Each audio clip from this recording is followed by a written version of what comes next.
ang sistema. Ang katotohanan, Mr. Speaker, with due respect, Honorable Arice, merong proseso, merong sistema. Nagkataon lang na malamang may umabuso. Nako. At yung pag-abuso na yon ay hindi mo pwedeng ituro sa kahit sino na walang preba.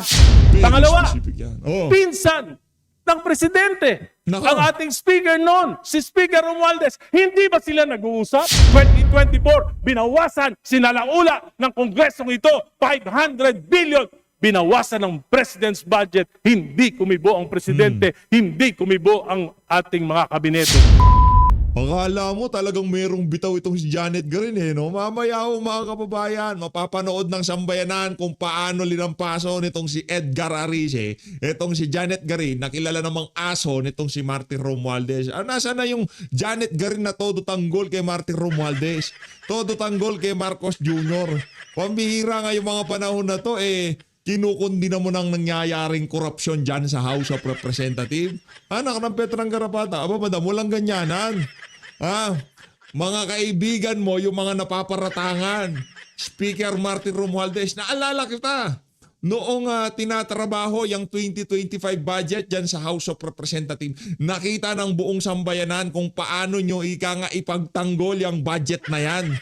Ngayon, pasadin, kayo kinukundinan nyo na ang nangyayaring korupsyon sa ating bansa. Yang naman ho ang sambayan ng Pilipino sa inyo. Mamaya ho mga kababayan, sinoplak ho nitong si Edgar Arice, itong si Janet Garin dito sa video na to. At papasadaan ho natin ng mabilisan itong angel of death issue na to. Katangisip lang naman ho yan mga kababayan. Lumabas yung angel of death na yan doon sa mga tanim witness nitong si Risa Hontiveros nung tinatalakay ang mga paninira kay Pastor Kibuloy diyan sa Senado nung nakalipas na taon. Dito ho natin makikita mga kababayan na kung sakaling meron man ho kayong maririnig na paninira sa mga taga-suporta ni dating Pangulong Rodrigo Duterte, sa mga nasa hanay nitong si dating Pangulong Rodrigo Duterte, lalo na yung mga nag-aakusa talagang hindi pwedeng habulin kasi nasa ibang bansa. Malalakas ang loob kasi hindi naman sila mahahabol. Diba? Tayo dito, hindi ho tayo basta-basta nag-aakusa ng walang dahilan. Hindi kagaya ng ibang individual sa social media, yung tipong mema ba tong paninira, mema ba tong kapik nyo saan sa sambayanan. Pero bago yan, isang like at isang subscribe, masaya na ho tayo dyan at sa mga gusto sumali sa ating community, yung join button, nandyan lang ho sa baba. Pasadano muna natin na mabilisan itong si Lacson. Ito kasi si Lacson, parang anak ng toko, aso ka na, okay na, huwag ka na marami sinasabi. Ang sabi ko kasi niya, lininaw ni Senator Lacson na hindi sila close ni PBBM. Matapos niya itong ipagtanggol. Anak ng Petrang Garapata, paano na lang pag-close pa kayo? Sa lagay na yan, mga kababayan, hindi pa ho sila close nitong si Ping Lacson at itong si Marcos Jr. Kaya medyo kinakabahan ho tayo pagka close na yan, dalawa na yan. Sa lagay na yan, hindi pa sila close ha. Tinanggap mo yung imbitasyon sa alyansa ng mga magnanakaw, mambubudol, mga drug addict. Anak ng Petrang, Brad, nakialyansa ka dito sa mga individual na to na di umano mga kawatan, di umano mga drug addict, base dito kay Amy Marcos, di ba? Yung bumuo sa alyansa. Ngayon sasabihin mo hindi ka close. Anak ng Petrang Garapata, ang hirap mo palang hindi ka close. Sana na lang lahat hindi mo ka close para lahat pinagtatanggol mo. Ito na mga kababayan, itong issue ng angel of death. Ano ba naman tong issue na to? Hindi pa ba tapos ito? Mga kababayan, ang pinanggalingan ho nito, linatago ito noong panahon na todo paninira o sunod-sunod yung mga tanim witness diyan sa Senado. Na kung saan, kamakailan lang ho, yung alias Rene bumaliktad at sinabi na binayaran daw ho siya di umano nitong si Senator Risa Hontiveros. Ang mga salita na yan nanggaling doon sa hearing na kung saan umamin yung mga witness na binayaran daw sila di umano nitong si Madam Chairman. Ngayon, ginagamit ho itong mga salita na to na kesyo mag-ingat daw pero wala akong nangyari. Talagang kitang-kita ang kapek nyo siya ng ibang mga tao ngayon sa social media. Di ko na ipapakita yung tsura. Mahirap na. Diba, anak ng Petrang Garapata? Mahirap na. Sayang rin naman, di ba? Pakinggan nyo na lang ho yung mga katagang lalabas sa bunganga nitong mama na to At kayo na hong mag-comment. Kung kilala nyo, mag-comment kayo sa baba. Anong masasabi nyo? Nakita ko tong video na to bago yung malakihang rallying isinagawa ng ating mga kababayang INC. Tapos tinignan natin kung talagang magmamaterialize itong mga kabalbalan na to. Ito ang patunay na hindi lahat ng nagsasabi o yung mga nasa ibang bansa pagka lumabas sa kanilang bunganga pwedeng pagkatiwalaan. Okay? Tayo ho dito mga kababayan, kung tayo tatanungin, mga KOGC member ito prangka na to. Hindi na, wala nang ika nga, wala nang sugar coating yan. Mga disiplinado, una sa lahat, ang nakita ko dyan sa mga, kahit kanino nyo ipagtanong, nakita ho natin Una sa lahat disiplinado, mapagpakumbaba, mapagpatawad, at hindi gahaman sa pera. Yan yung apat na wala na ho tayo doon sa kanilang religion, kung ano man yung kanilang pinaniniwalaan. Wala na natin pag-usapan yun. Yung karakter na lang ng mga mga membro ng kongregasyon na yan. Ipagtanong nyo ho mga kababayan, hindi na para ako kasi ako taga-suporta ako ni dating Pangulong Rodrigo Duterte at sinabi naman ho natin dito sa PH Update kung sino man ang sumuporta kay Tatay Digong, talagang susuportahan ho natin ang mga yan. Si Pastor Kibuloy ho mga kababayan, kung sakripisyo lang ang pinag-uusapan, kahit sa atin dito taga-suporta ni dating Pangulong Rodrigo Duterte, wala hong makakatumbas diyan sa sinakripisyo nitong si Pastor Apollo Kibuloy sa pagsuporta niya kay dating Pangulong Rodrigo Duterte. Kaya suportado ho natin yan si Pastor Kibuloy. Pakinggan ho natin ang sasabihin nitong mama na to. Nandito na naman ako. Good morning, Dian. At good evening dito. Ito, Teka lang, baka lumalabas yung pagmumukha niya, mahirap na. A1 information na naman ito. Okay? Para sa darating na rally, kaya mag-iingat yung mga kababayan natin ng mga osyusero at osyusera. Wag na kayong pumunta. Wag kayong ni mapadaan sa rally, mag-iingat kayo. Anyway, alam na ito ng PNP, alertado na rin sila rito. Yung mga ganitong klaseng litanya ho mga kababayan, ano ho sila, nasa payroll ho sila ng Malacanang. Kahit malubog na ang buong Pilipinas, magkandamatay na yung mga Pilipino dahil sa pagiging incompetent ng pamahalaan na to. Wala naman ho silang ibang makikita. Kasi nga naman, pumapaldo ho sila dito sa administrasyon na to. Sagutin lang ho natin na mabilisan. Okay. On top dun sa 100 na mga taga Davao City na pupunta sa nandyan na pala sa Maynila ngayon yung sinabi ko noon ng mga tao ni Sunny Buenaventura, tao nila Bongo, merong 60. Okay? Anak ng Petro ng Garapata, parang wala naman lumitaw na ganon. Nakita niyo ho rally, napaka-peaceful. Pagkatapos nagsalita nitong si Mangga, natapos na usapan. Ika nga yung gustong ipahatid sa sambayan ng Pilipino kung gaano kalala ang sitwasyon natin ngayon. Ika nga nailatag na. Wala naman nung nangyaring masama. Anong mga tauhan ni Sunny Buenaventura? Ang gagaling ho kasing mag-name drop ng mga individual na yan. Ang problema ho kasi dito mga kababayan, puro laway lang sila. Uwi kayo dito sa Pilipinas, kung talagang ika nga mahal nyo tong bansa na to, dito kayo magsalita. Dito nyo kondinahin, dito nyo punahin yung mga individual na binabanatan nyo. Tayo, nasa Pilipinas tayo, kaya hindi ho tayo basta-basta magsasalita ng etong si ganito, ganyan yan, etong si ganyan, ganito yan. Hindi ho pwede ganon. Madadampot ka dito, sa cybercrime ka dito. Sa cyber libel ka dito. Pero kayo ho, dahil nasa ibang bansa kayo, ang lalakas ng loob nyo na bumira ng ganyan. May kilala rin akong ganyan Diba? Huwag ganon. Kung talagang mahal nyo tong bansa na to, sa bagay, hindi na, na nga pala kayo dyan, ika nga. Dyan na kayo nakabase. Kaya kahit anong kabalbalang maglabasa sa mga bunganga nyo, hindi kayo accountable kasi paano kayo hahabulin? Nasa ibang bansa kayo, magwawaran sila laban sa inyo, iimbitahan kayo o isusumpi na kayo. Hindi pwede, nasa ibang bansa kayo. Kaya malakas ang loob nyo. Pero yung mga vlogger na nasa Pilipinas, doon yung makikita ang disiplina. Hindi basta-basta ika nga kung ano-ano pinag-aakusa. Kaya una yung tignan mga kababayan, kahit sino pa yan, pagka medyo dispalinghado na sinasabi, pag nasa ibang bansa yan, medyo ika nga paka-intindihin yung maayos yung mga sinasabi nila. Baka ginugood time lang ho kayo ng mga yan. Ito, malupit ito pakinggan yung mabuti. Pakinggan. 60 na tausog Nako. na tao ni Torreon, okay? Nako, matindi yan, Itong ha? 16 Torreon. taong ito yung tinatawag dati na mga angel of death Nako. ng KOJC. Ibang klase, no? Kung si Tatay Digong meron DDS, si Pastor Kibuloy may Angel of Death, palakpakan. Yung dalawang grupo na yan, katang isip lamang ho ng mga individual na galit dyan sa dalawang tao na yan, mga kababayan. Itong si Risa Ontiveros, doon ho unang lumabas yung kataga na yan na Angel of Death. Anak ng toko, kung ayaw ho kasi nating yung sa atin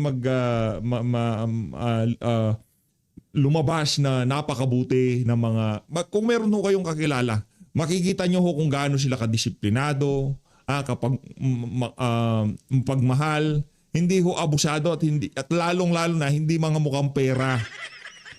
Hindi na para sa atin. Kung meron ho kayong kakilala na meron silang kakilalang membro ng KOJC, di ba? Tanungin niyo ho sila kung anong klaseng karakter ang meron yung mga individual na yan nakasali sa kongregasyon. Hindi na ho dito na para paniwalaan natin kung yung kanilang mga religious belief, hindi ho yun doon.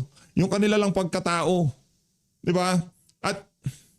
At hindi ho sila magiging ganyan kung hindi nagpakita na magandang halimbawa ang kanilang leader. Hindi lalaki ng ganyan ang kanilang kongregasyon kung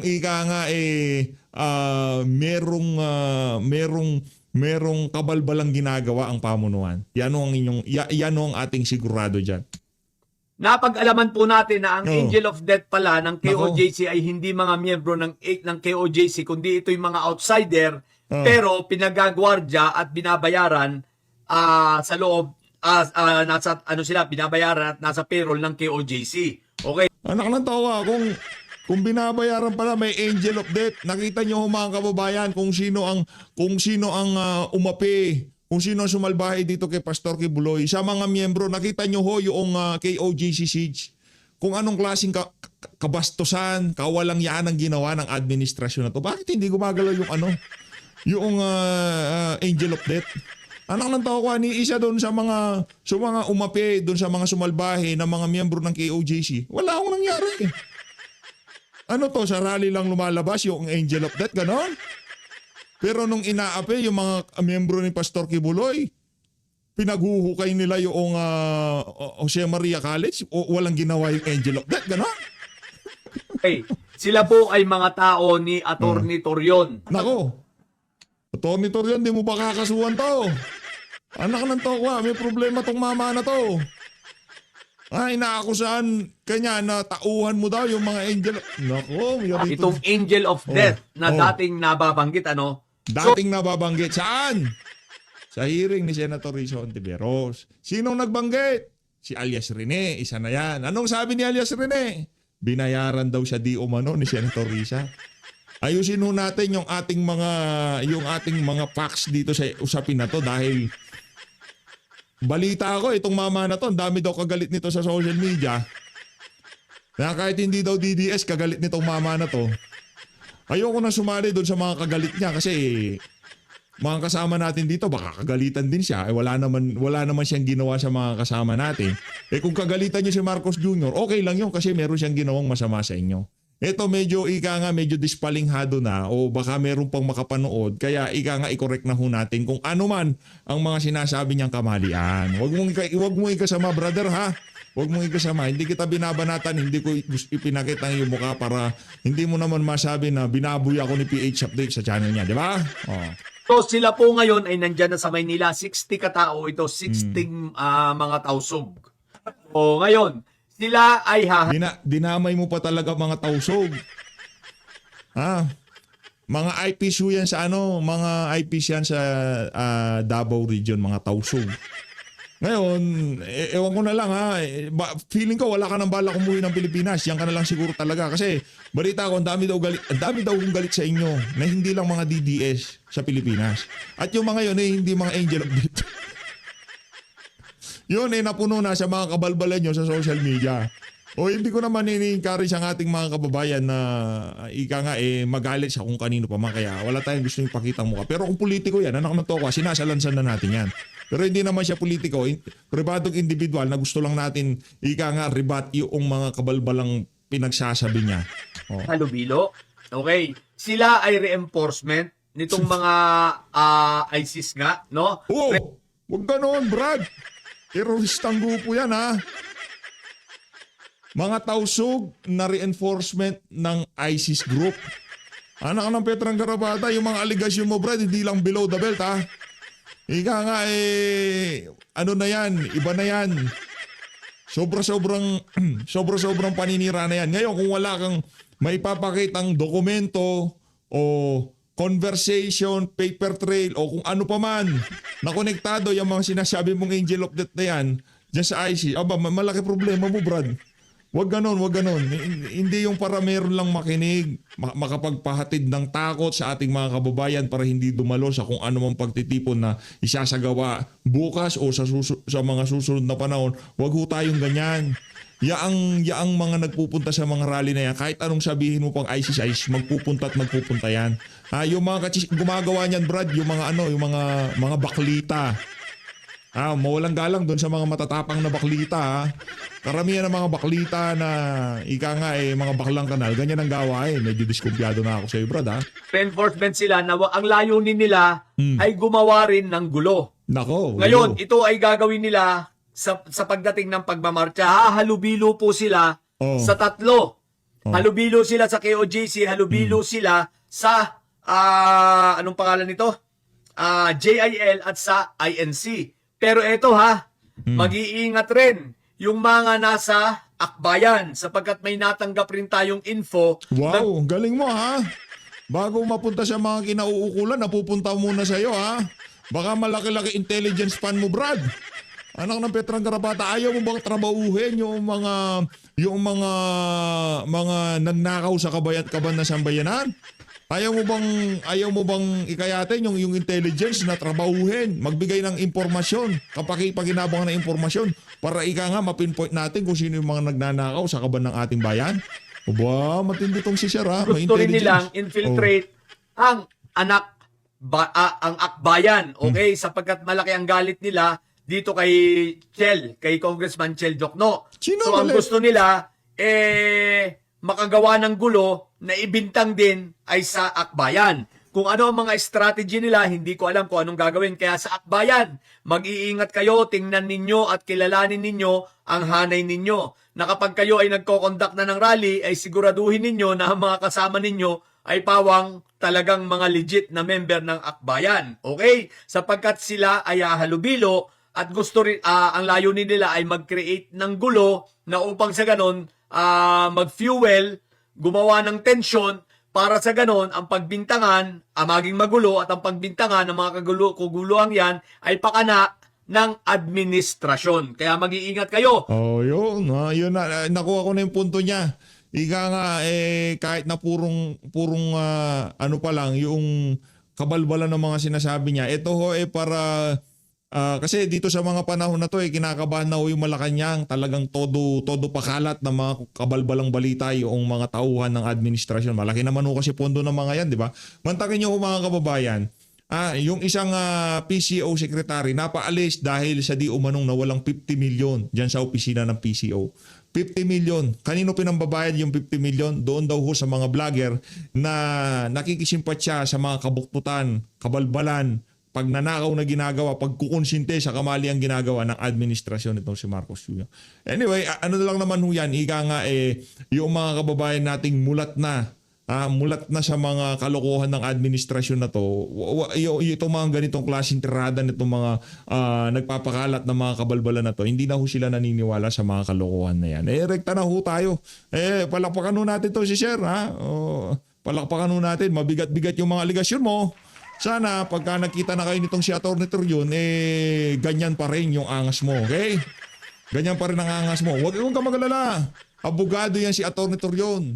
Lahat ng sinasabi mo, taliwas yan sa kanyang pinag-aralan.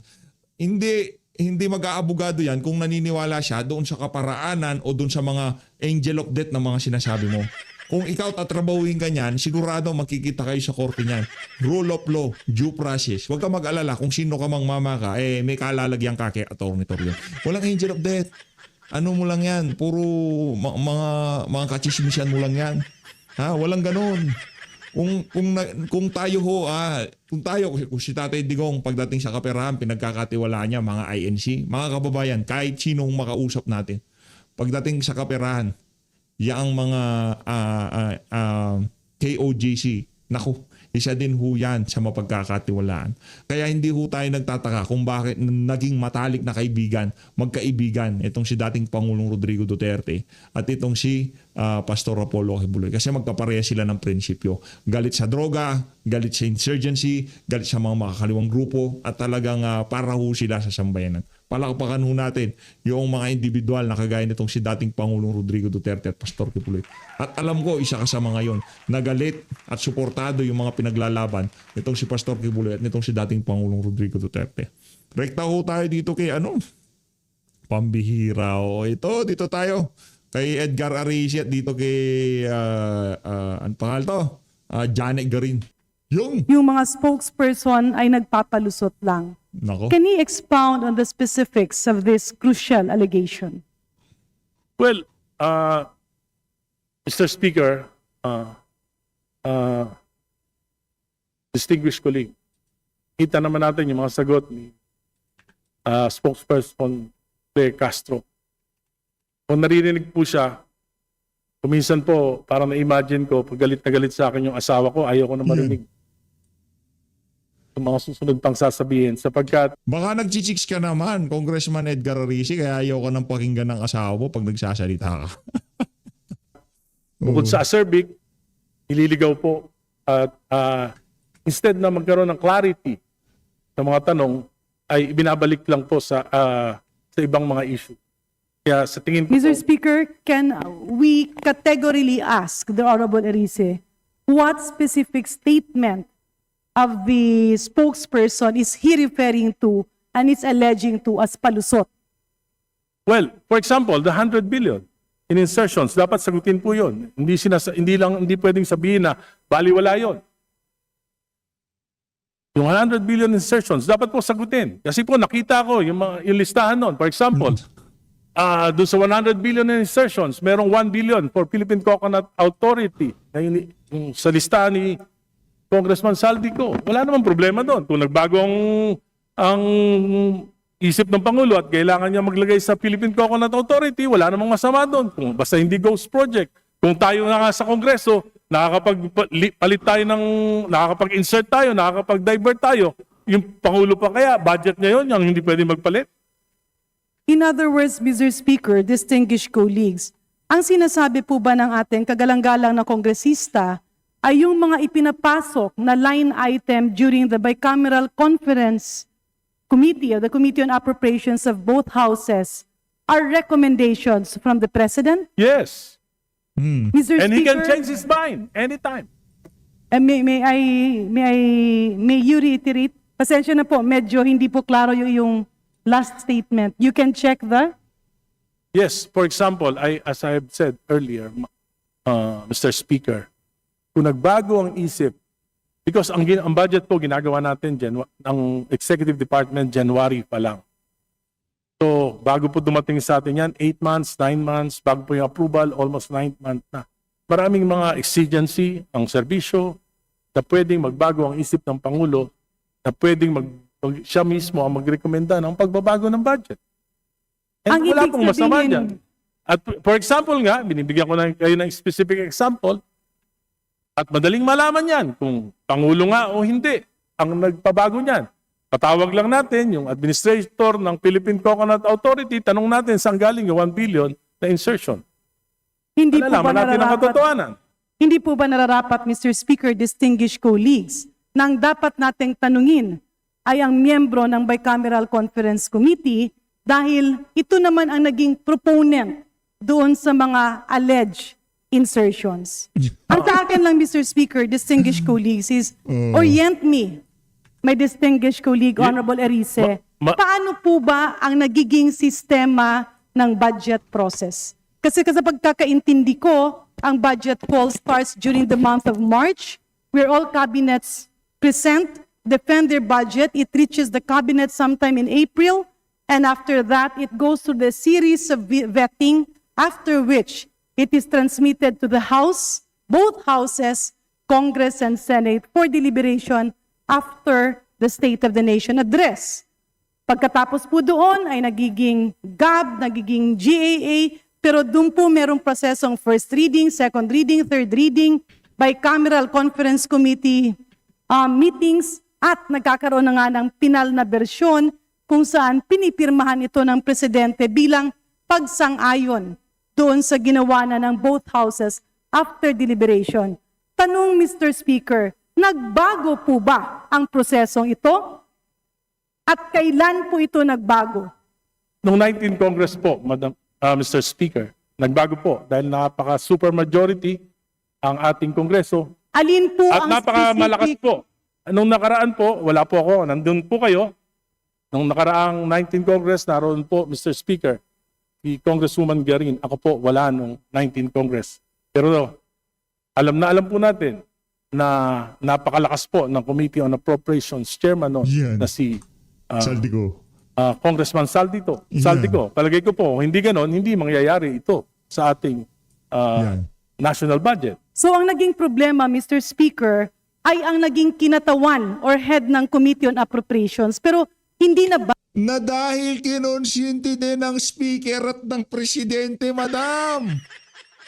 Hindi, kahit anong sisi nyo kay Saldico, aakyat at kaakyat tayo dyan sa iyong speaker Martin Romualdez sa ayaw sa gusto mo, madam. Aakyat tayo sa Malacanang. Kahit ano pang pagdiin nyo kay Saldico, hindi maaari yan. bago ang proseso ng pag-approve ng budget? Is that what I'm getting? Well, may mga pagbabago po dahil Alin meron po ang naging- specific na pagbabago, Mr. Speaker, For sa example po budget yung process? sa aking pagkakalam, yung small committee, hindi na po nalalaman ng mga miyembro ng kinatawan yung mismong inaaprubahan at pinapasa sa Senado. So Pangalawa dito sa mga pagbabago, meron pa po. sa dito Bukod sa po doon, pagbabago, Honorable Erice, nakasaad ba dito? Patapusin mo muna si Erice. Ito naman si Janet Garin. Hindi ka... Kala ko ba ma-honorable kayo, nagsasalita pa. Ito reaction video na kahit di ka tapos, pwede ako magsalita. Pero dapat padaanin mo muna. Ikaw naman, Janet, oh. Tsaka hindi naman tayo congressman, di ba? Kahit na nga magkwentuhan na lang tayo dito kung anong naging ulam nyo kanina, pwede, di ba? Na yung presidente ay nagbibigay ng proposal during the bicameral conference committee meeting. Hindi po natin alam yan. Sila lang po nakakaalam. And this is precisely my kaya nga po point. nagtatago na sila lahat. This is Lahat sila, wala na precisely rin my alam. point, Mr. Speaker, distinguished colleagues. Managot ang dapat managot. Kung That's- sino man ang lumait at nanggulo ng proseso ay dapat managot. But we can't muddle the issue by finger pointing and saying na ito si Juan, ito si Maria, ito si ganito ang nagpasok.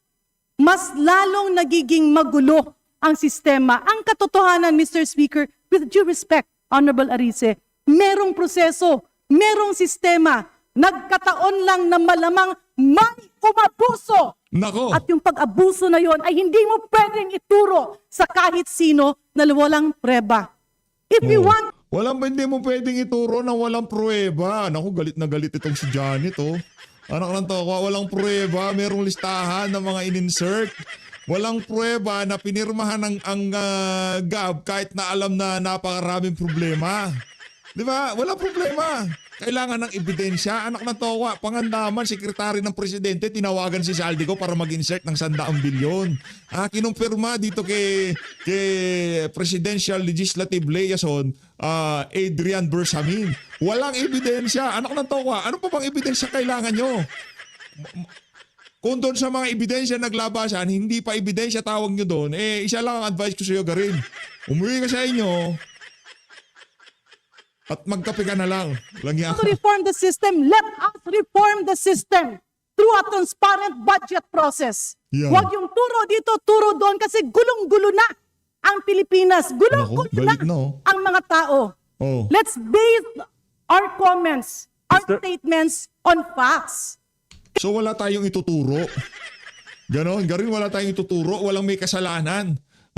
Kasi kung facts ang hahanapin natin, korte lang ang mag-aano niyan, ika nga kung sino talaga may sala eh. Dito, ika nga, yung mga, ang tawag dito, yung mga obvious naman na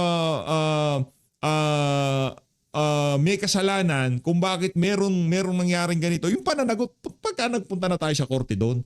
Pero dito pa lang ho, kasi sambayan ng Pilipino naapektuhan dito sa kabalbalan na to. Kung ang sambayan ng Pilipino, sinabi nila may pananagutan si Martin Romualdez, may pananagutan si Saldico, may pananagutan itong si Marcos Jr. Walang problema yun. Kasi yun yung mga nailatag ng mga facts sa social media, sa mainstream media, sa sambayan ng Pilipino, sa pahayagan. Yan na, una, si Marcos Jr. pinagkatiwalaan niya bilang appropriation chairperson si Saldico. Palakpakan. Pangalawa, 3 taon ang appropriation chairperson si Saldico, hindi tinanggal. Okay, ngayon na lang 20th Congress nung na-realize nila na hindi na nila mapipigilan to. Pangatlo, yung inakusahan, yung appropriation chairperson, umamin na mismong mga tauhan ng presidente, nagpa-insert ng 100 billion.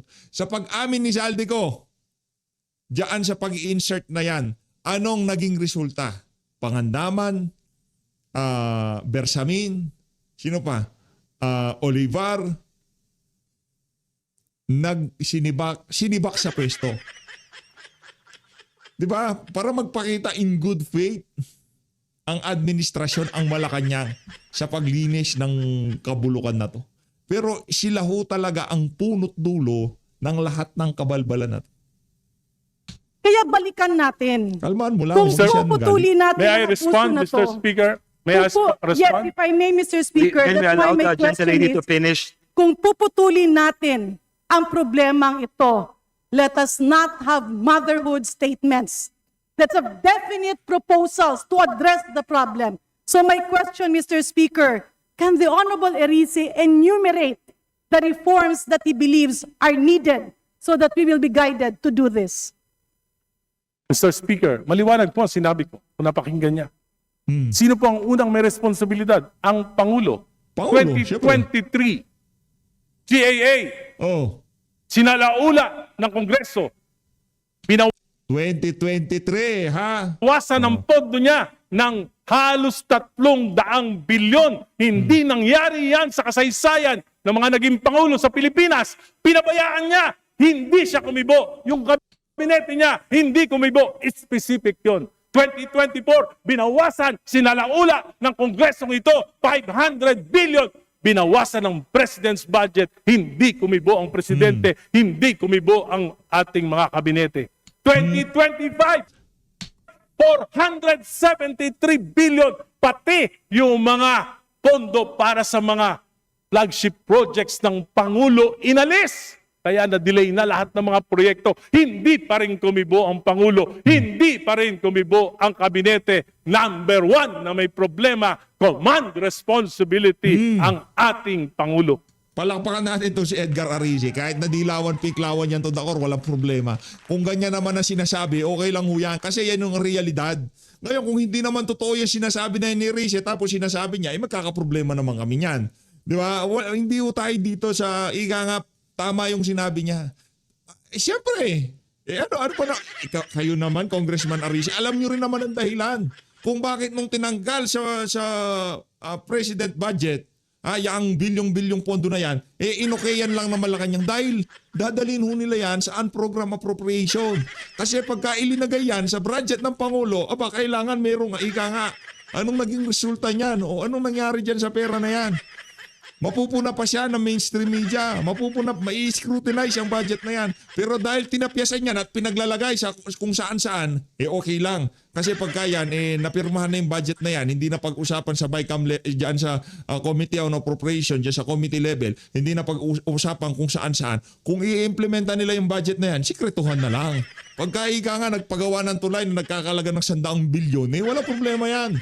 Easy lang yan, Di ba? Mabilis umagos ang pera pagka wala sa mga departamento ang kaperahan. Pagka ilagay yan sa unprogram appropriation. Pagka sumisingot sila ng pulburon, naisipan niya, anak ng tao, ano kaya magandang pagkakakitaan ngayon? Alam ko na. Yung mga flood control project, i-ghost natin. At yun na nga nangyari. Anong dahilan kung bakit pinahintulutan. Anak ng towa, ako may pangarap ako, meron akong gustong mangyari sa administrasyon ko.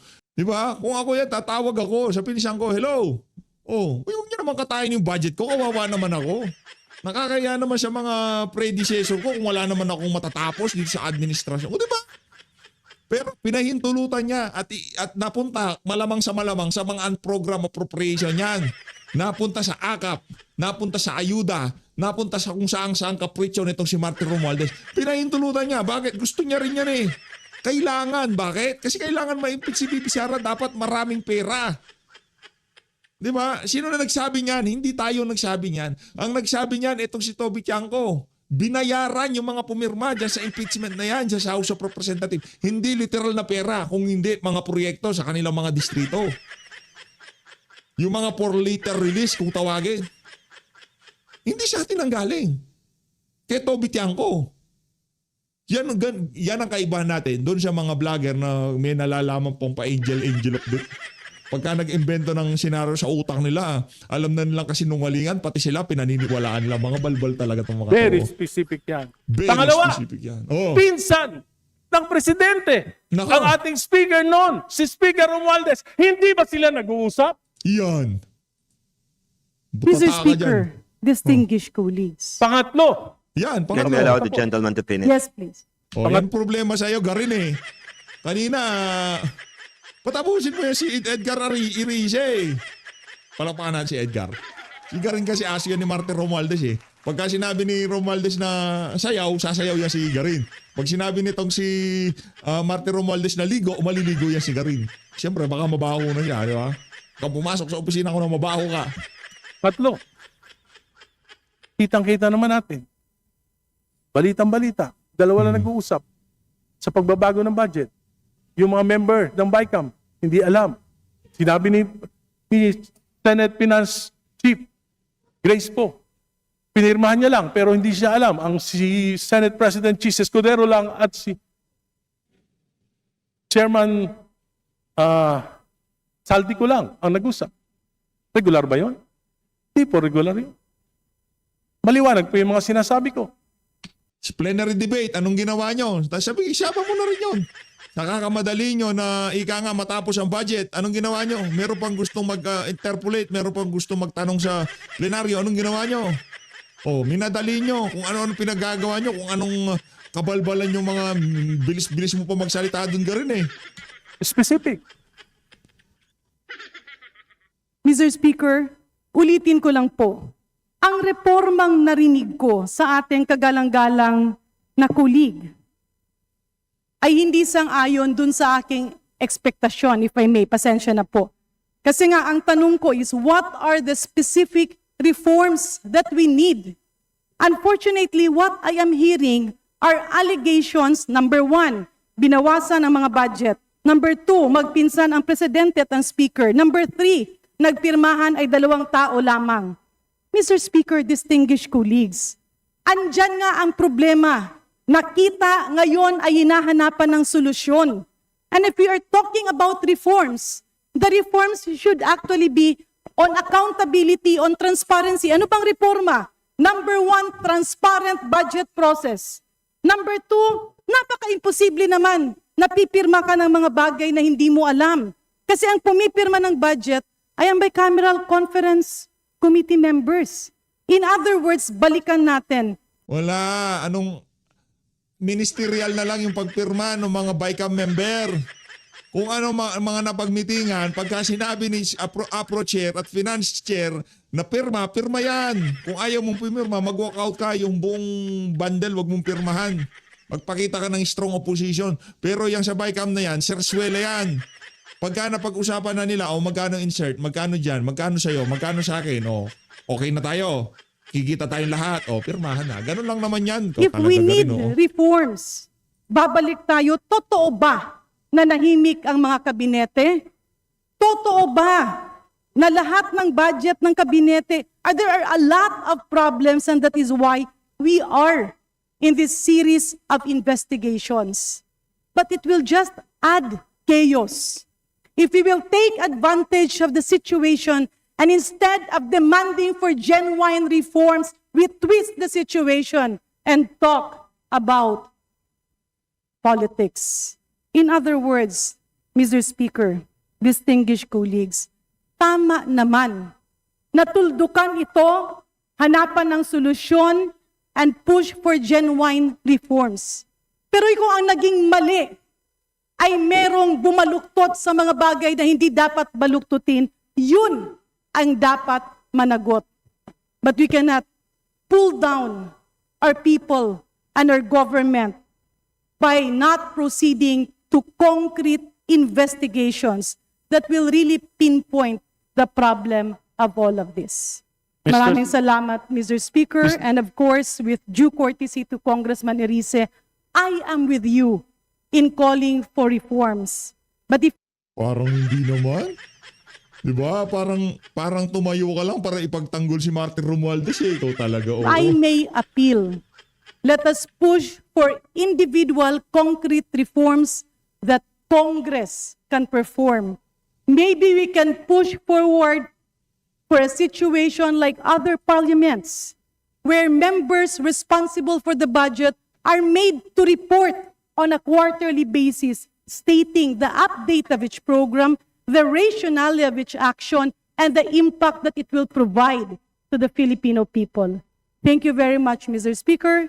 Thank you very much, distinguished colleagues. Mr. Speaker, maliwanag po ang aking mga reforma na hinihingi sa Pangulo at sa Kongreso na ito. Reforma, anti-political dynasty, inabastos natin ang konstitusyon.